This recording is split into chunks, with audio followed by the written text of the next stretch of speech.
ഇന്ന് ജീവിച്ചിരിക്കുന്ന പാട്ടെഴുത്തുകാരിൽ ശ്രദ്ധേയനായ ആളാണ് റഫീഖ് അഹമ്മദ്. അദ്ദേഹത്തിൻ്റെ ഗാനങ്ങൾ പലപ്പോഴും മലയാളി പ്രേക്ഷകരും ശ്രോതാക്കളും വളരെ ഹൃദയത്തോടെ ചേർത്ത് വെച്ചിട്ടുണ്ട് എന്നതാണ് സത്യം. പലപ്പോഴും പല സാമൂഹ്യ പ്രശ്നങ്ങളിലും അദ്ദേഹം പ്രതികരിക്കാറുണ്ട്. ഈ തിരുവനന്തപുരത്ത് നടന്ന കൂട്ടക്കൊല എല്ലാ മനുഷ്യരെയും പിടിച്ചു കുലുക്കിയ ഒരു സംഭവമായിരുന്നു. ഒരു 23-കാരൻ്റെ ആ മാരകമായ പ്രവൃത്തി. ആ വിഷയത്തിൽ റഫീഖ് അഹമ്മദ് 2 കുറിപ്പുകൾ ഇടുകയുണ്ടായി. ഒരു കുറിപ്പിൽ അദ്ദേഹം പറഞ്ഞത്, അടുത്തൊരു അധ്യയന വർഷം ഊർജ്ജതന്ത്രവും രസതന്ത്രവും കണക്കുമെല്ലാം മാറ്റിവെക്കാം, മനുഷ്യരാകുന്നതിനുള്ള പരിശീലനം കുട്ടികൾക്ക് നൽകാം. രണ്ടാമതൊരു കുറിപ്പിൽ പറഞ്ഞത്, ഒരു കാലത്ത് തൊഴിലില്ലാത്ത ചെറുപ്പക്കാരൻ, മാഷ്, സത്യസന്ധനായ പോലീസുകാരൻ, വിഷാദകാമുകൻ, നിത്യപ്രണയി, തൊഴിലാളി മുതലായവരായിരുന്നു സിനിമകളിലെ നായകർ. അവരെ അപക്വ കൗമാരം ആരാധിക്കുകയും അനുകരിക്കുകയും ചെയ്തിരുന്നു. എന്നാൽ ഇന്ന് ഒട്ടുമിക്കവാറും സിനിമകളിൽ നായകർ പിന്നിൽ വടിവാളോടുകൂടി മുടി കാറ്റിൽ പറത്തിയ ബൈക്ക് വാഹനരായ വാടക കൊലയാളികളായി മാറിയിരിക്കുന്നു. അതിനെക്കുറിച്ച് മിണ്ടിയാൽ തന്തവൈബാകും.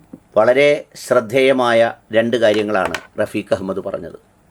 ഒന്ന്, ഇന്ന് വിജയിക്കുന്ന സിനിമകളുടെ അല്ലെങ്കിൽ സിനിമകളുടെ തീം അദ്ദേഹം പറഞ്ഞതുപോലെ എടുത്തു നോക്കിയാൽ കുടുംബ സിനിമകളെന്നോ അല്ലെങ്കിൽ നേരത്തെ പറഞ്ഞതുപോലെ മാഷോ പിന്നെ തൊഴിലാളിയോ നിത്യപ്രണയിയോ ഒന്നുമല്ല സംഭവങ്ങൾ.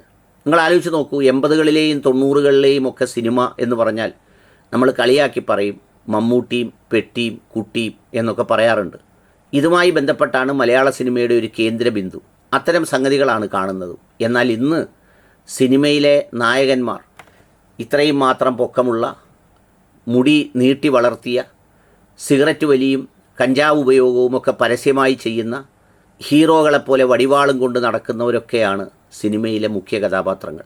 അന്ന് നമ്മൾ കളിക്കളം സിനിമ കാണുമ്പോൾ മമ്മൂട്ടിയെപ്പോലെ മുടി അങ്ങനെ വെക്കണം, അതുപോലൊരു ടീഷർട്ട് ഇടണം, അല്ലെങ്കിൽ അതുപോലൊരു ഷൂസ് ഇടണമെന്നൊക്കെയാണ് 2000-ലെ അല്ലെങ്കിൽ 90കളിലെയൊക്കെ കൗമാരക്കാരോ യുവാക്കളോ ആഗ്രഹിച്ചിരുന്നതെങ്കിൽ ഇന്ന് ഇത്തരം സിനിമകൾ ഗ്യാങ്ങുകളെ രൂപപ്പെടുത്തുന്നതിനും അതുപോലെ തന്നെ ഗ്രൂപ്പുകൾ ഉണ്ടാക്കുന്നതിനും അതുമായി ബന്ധപ്പെട്ട ആ സമൂഹത്തിൽ നടക്കുന്ന സംഗതികളെ ത്വരിതപ്പെടുത്തുന്നതിന് സഹായിക്കുന്ന ഒരു ഏർപ്പാടാണ്.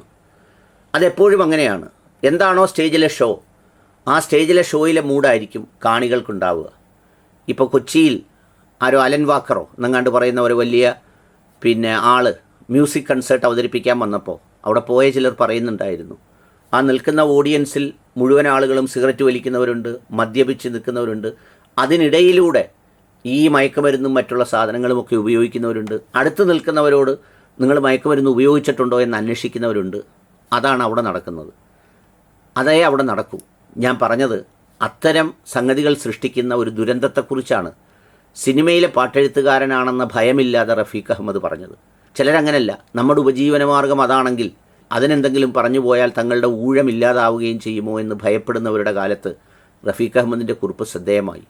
അതിൻ്റെ 2ാം ഭാഗമായാണ് അദ്ദേഹം പറഞ്ഞത്, വളരെ ശരിയാണ്, രസതന്ത്രവും ഫിസിക്സും ജിയോഗ്രഫിയും ഒക്കെ നമുക്ക് പഠിപ്പിക്കാം, പക്ഷേ അതിലൊരു പകുതി ഭാഗം എങ്ങനെ മനുഷ്യനാവുക എന്നുള്ള പഠനത്തിനായിരിക്കണം. ഏതായാലും ഇപ്പോഴത്തെ സമയത്ത് അത്തരമൊരു കുറിപ്പിന് വലിയ പ്രസക്തിയുണ്ട്. ഇത്തരം വികാരങ്ങളൊന്നും സ്ഥായിയായി നിലനിൽക്കില്ല. കാരണം ഈ വാർത്ത മാഞ്ഞു പോകുന്നതോടുകൂടി ഈ സംഗതികളും തീർന്നു. ഇനി അതിനെക്കുറിച്ച് പറഞ്ഞാലും കേൾക്കാൻ ആരും ഉണ്ടാവില്ല. ഇപ്പം നമ്മൾ വീഡിയോ ഇട്ടാലും ആരും കാണാനുണ്ടാവില്ല. കാരണം അത് അപ്പോഴപ്പോഴാണ് ഒരു സംഗതി ഉള്ളത്. നമ്മുടെ ഈ കുക്കറിലൊക്കെ ആവി അടിക്കുന്നത് പോലെയാണ്. അത് അടിക്കുമ്പോൾ അങ്ങോട്ടെല്ലാവരും ശ്രദ്ധിക്കുന്നു എന്നുള്ളതിനപ്പുറത്ത് പിന്നീട് അതങ്ങ് ഉപേക്ഷിക്കുകയാണ് പതിവ്. ഏതായാലും ഇങ്ങനൊരു അഭിപ്രായ പ്രകടനമെങ്കിലും നടത്തിയത് നന്നായി. അത്രയുമെങ്കിലും ആവട്ടെ.